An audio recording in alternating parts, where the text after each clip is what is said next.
हम रीतिमुक्त काव्यधारा की प्रवृत्तियों पर चर्चा कर रहे थे। रीतिमुक्त काव्यधारा में भावना की जो प्रधानता है, स्वच्छंद संयमित प्रेम का वर्णन है और उनके प्रेम के पक्ष के बारे में हम जान आए हैं। वहाँ कृत्रिम व्यापारों का त्याग किया गया है और प्रबंध की निपुणता भी हमें दिखाई देती है। इसी के साथ रीतिमुक्त कविता में लोक जीवन व संस्कृति के चित्रण की यदि बात करें तो इन्होंने लोक जीवन के मंगल पक्ष को ग्रहण किया है। ये अपने देश के आनंदोल्लास का भावप्रवण चित्रण करने में पीछे नहीं रहे। यथा समय प्रसिद्ध त्योहारों व पर्वों का सुंदर चित्रण भी हमें रीतिमुक्त शैली की रचनाओं में उपलब्ध होता है। रीतिकाल के जो कवि हैं उनके काव्य में हमें आत्मविवेचन भी दिखाई देता है। रीति मार्ग का अनुसरण करने वाले रीतिबद्ध कवि प्रेम को अपना न बना सके। उन्होंने बुद्धि से सोच विचार कर प्रेम को सखी, नायिका, दूती आदि के हृदय में प्रतिष्ठित करने का यत्न किया है। अतः रीतिबद्ध कविता में हमें पूरी तरह से कृत्रिमता दिखाई देती है, जबकि रीतिमुक्त कवियों ने प्रेम किया था, उसका अनुभव किया, विरह को सहा, तब कहीं उमंग के रूप में कविता उनकी वाणी का आधार पाकर फूट पड़ी। अतः इन कवियों का प्रेम जीवनगत है। प्रेम की यह आत्मानुभूति हमें उर्दू के शायरों में मिलती है। रीतिमुक्त कवि की प्रेम भावना उनके जीवन का संगीत है, उनका भुक्त भोग्य सत्य है, उनके आत्मविवेचना का मार्ग है।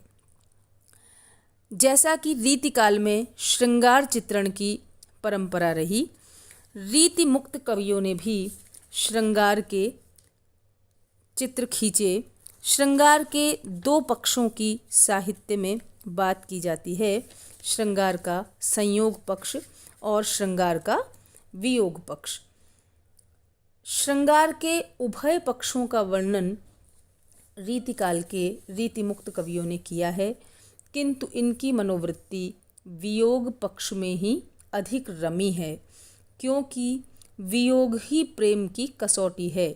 विरह में अनुभूति जितनी तीव्र होती है उतनी संयोग में नहीं होती। इन कवियों की विरह विषयक धारणा विलक्षण है, जहाँ संयोग में भी वियोग पीछा नहीं छोड़ता। घनानंद के शब्दों में कहा जा सकता है, यह कैसो संयोग न जानी परे, जो वियोग न क्यों हूँ बिछोहत है। संयोग काल में भी बराबर वियोग की अनुभूति बनी रहती है। इसी प्रकार कवि बोधा ने कहा है, जब ते बिछुरे कवि बोधा हितु, चितु नेकु हमारो थिरा तो नहीं, हम कौन सो आपनी पीर कहें, दिलदार तो को दिखा तो नहीं। इनकी प्रेम तृषा अमिट है, अतः इन्हें प्रेम की पीर का कवि कहा जाता है और उसी पीर की को वही पहचान सकता है जो स्वयं निश्चल प्रेमी हो। कवि घनानंद कहते हैं, समुझे कविता घन आनंद की, ही आखिन प्रेम की पीर तकी। विश्वनाथ प्रसाद मिश्र इस प्रेम की पीर को सूफी कवियों से प्रभावित मानते हैं। बोधा के इश्कनामा और घनानंद की इश्कलता पर यह प्रभाव कहीं कहीं दिखाई भी पड़ता है। संयोग पक्ष में भी इन कवियों ने कहीं अपरिष्कृत चित्रण नहीं किया, इसलिए कहा जा सकता है कि ये कवि प्रेम, हृदय और सौंदर्य के सच्चे पारखी थे। रीतिबद्ध कविता का जो विरह वर्णन है उसकी तरह न तो यहाँ माघ मास में लू चलती है और सखियाँ जाड़े में विरहणी नायिका को देखने के लिए गीले कपड़े पहनकर नहीं आती, बल्कि रीतिमुक्त कवियों ने इसके ठीक विपरीत श्रृंगार चित्रण को आत्मानुभूति का विषय बनाया। व्यक्तिगत जीवन की निराशा और पीड़ा में काव्य के उदात्तीकरण के परिणाम स्वरूप इनकी कविताओं में प्रभाव क्षमता और मार्मिकता अधिक है। रैन दिना घुटिबो करे प्राण, झरे अखियाँ दुखियाँ झरनासी। इनके साथ ही विरह की वेदना अनुभवगम्य अधिक है। रीति मुक्त कवियों के यहाँ हमें भक्ति भावना के भी दर्शन होते हैं। यद्यपि भक्ति भावना की दृष्टि से हम इन्हें विशुद्ध भक्त कवि तो नहीं मान सकते।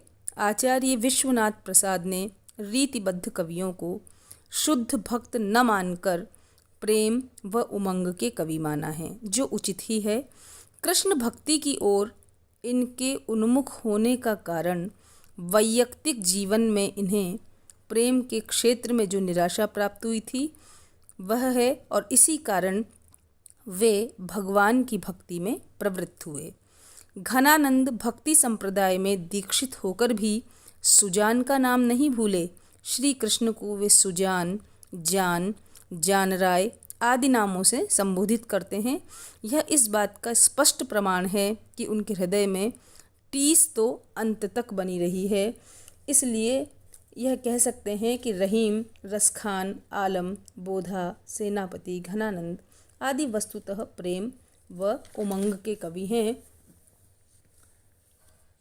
इनकी रचनाओं में भक्ति की झलक होने के बावजूद भी इन्हें पूरी तरह भक्त कवि नहीं कहा जा सकता। रीतिकालीन कविता में हमें ऋतु वर्णन या प्रकृति चित्रण भी दिखाई पड़ता है। ऋतु वर्णन की जो परिपाटी है यह अत्यंत प्राचीन है। रीतिकाल के रीतिबद्ध व रीतिमुक्त दोनों ही कवियों को दो ऋतुएं बड़ी प्रिय रही हैं, पावस और वसंत। चूँकि पावस और वसंत ही प्रेम और श्रृंगार को बढ़ावा देने वाली ऋतुएं हैं, चाहे संयोग पक्ष हो या वियोग पक्ष हो, ये दोनों ही ऋतुएं प्रेमी व्यक्ति को अत्यधिक प्रभावित करती है। चूँकि रीतिमुक्त काव्य धारा में श्रृंगार के वियोग पक्ष का अधिक चित्रण हुआ है, इसलिए यहाँ पर जो ऋतु वर्णन है या प्रकृति चित्रण है उसमें भी हमें वियोग श्रृंगार के माध्यम से उद्दीपनगत चित्रण देखने को मिलते हैं। घनानंद के निम्न पद में अंतःकरण की व्याकुलता व विरह की अनुभूति की तीव्रता हमें देखने को मिलती है।